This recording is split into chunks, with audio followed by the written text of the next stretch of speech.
My warning to Nigerians is this: if you allow a situation like this, because you say you hate this minister, tomorrow you have sanctioned any amount of illegality by military officials, by military officers on civilians.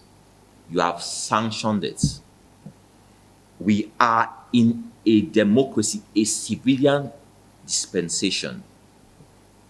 Where does military law and rights end, and where does civilian authority begin in a democracy? We must be very, very clear about this. I'm happy to notice that today I also see that people like Falana, Agbakoba are all speaking up now, because everybody's wondering what's going on here.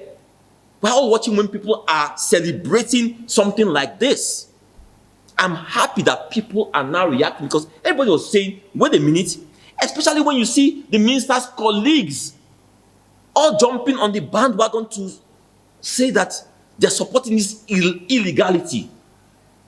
Your colleague was humiliated whilst carrying out his official duties, and you're supporting that illegality, saying that he ought to have reached out to the Chief of Defense Staff before he carries out his duties.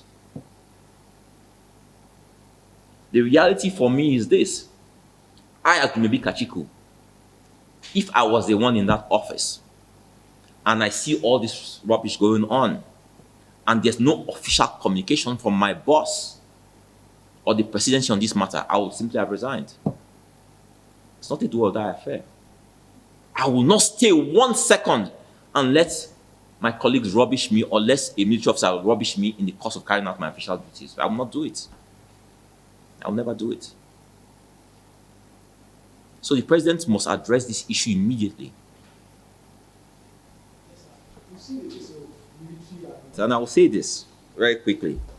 The officer kept on saying that he had orders from his boss, a retired general. He was not there representing Nigeria, the president of Nigeria. Let's be very, very clear on this. Number two, I find it absolutely appalling that the minister kept said not once, not twice, you're a fool, you're foolish. Right? But I do understand that in the heat of the moment that he was provoked. Just like you saw the officer saying bloody policemen. Now my question to Nigerians is that, where is the same moral indignation that they're saying bloody policemen? You cannot treat them differently. If you want to address that the minister said fool or foolish, you must also say, how did you call policemen wearing uniform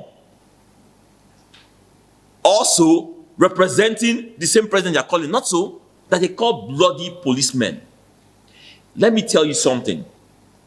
Why that got to me so much is that if you experience military rule, and for those of us who were part of the Aluta movement, who were student union, part of student union, and how we were brutalized by the military, anytime you hear that word bloody, you feel trauma, you feel a sense of trauma, like I feel right now. You don't want to hear anything called bloody. That bloody civilian, they call us. You don't want to hear it. So you can see that that thing is still in them when you say bloody policemen. If they said bloody policemen to a policeman wearing uniform, carrying a gun, what of you? Defenseless. What happens to you? That is why we should all speak to the issues and not speak to personalities. Because when you speak to the issues, you can see what the facts are and we address the facts.